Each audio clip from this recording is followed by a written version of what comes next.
شروع اللہ کے نام سے جو بڑا مہربان نہایت رحم والا ہے۔ نون قلم کی اور جو اہل قلم لکھتے ہیں اس کی قسم کہ اے محمد صلی اللہ علیہ وآلہ وسلم تم اپنے پروردگار کے فضل سے دیوانے نہیں ہو، اور تمہارے لیے بے انتہا اجر ہے، اور تمہارے اخلاق بڑے عالی ہیں۔ سو ان قریب تم بھی دیکھ لو گے اور یہ کافر بھی دیکھ لیں گے کہ تم میں سے کون دیوانہ ہے۔ تمہارا پروردگار اس کو بھی خوب جانتا ہے جو اس کے رستے سے بھٹک گیا، اور ان کو بھی خوب جانتا ہے جو سیدھے رستے پر چل رہے ہیں۔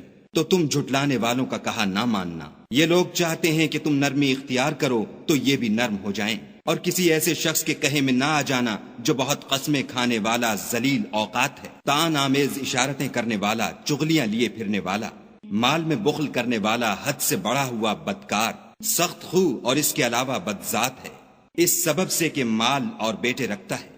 جب اس کو ہماری آیتیں پڑھ کر سنائی جاتی ہیں تو کہتا ہے کہ یہ اگلے لوگوں کے افسانے ہیں، ہم ان قریب اس کی ناک پر داغ لگائیں گے۔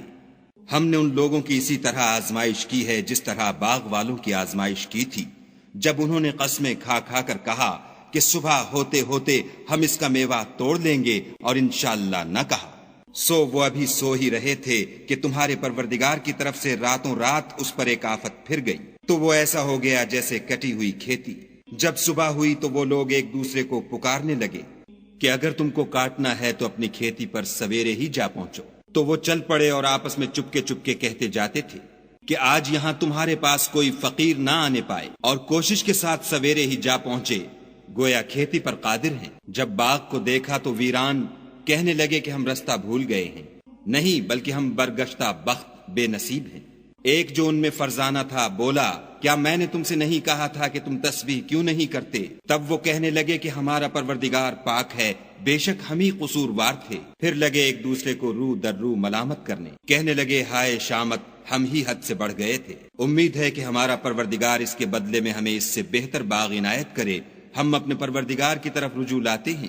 دیکھو عذاب یوں ہوتا ہے، اور آخرت کا عذاب اس سے کہیں بڑھ کر ہے، کاش یہ لوگ جانتے ہوتے۔ پرہیزگاروں کے لیے ان کے پروردگار کے ہاں نعمت کے باغ ہیں۔ کیا ہم فرما برداروں کو نافرمانوں کی طرح نعمتوں سے محروم کر دیں گے؟ تمہیں کیا ہو گیا ہے، کیسی تجویزیں کرتے ہو؟ کیا تمہارے پاس کوئی کتاب ہے جس میں یہ پڑھتے ہو کہ جو چیز تم پسند کرو گے وہ تم کو ضرور ملے گی؟ یا تم نے ہم سے قسمیں لے رکھی ہیں جو قیامت کے دن تک چلی جائیں گی کہ جس شے کا تم حکم کرو گے وہ تمہارے لیے حاضر ہوگی؟ ان سے پوچھو کہ ان میں سے اس کا کون ذمہ لیتا ہے؟ کیا اس قول میں ان کے اور بھی شریک ہیں؟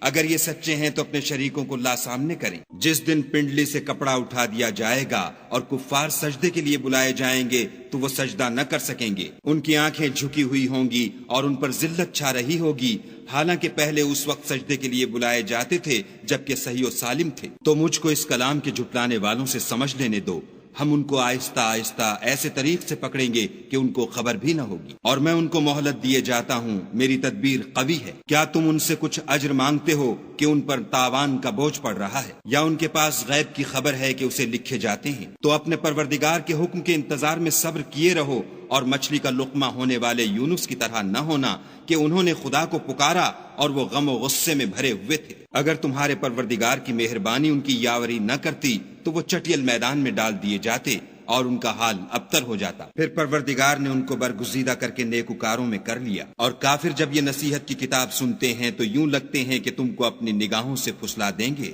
اور کہتے ہیں کہ یہ تو دیوانہ ہے۔ اور لوگو، یہ قرآن اہل عالم کے لیے نصیحت ہے۔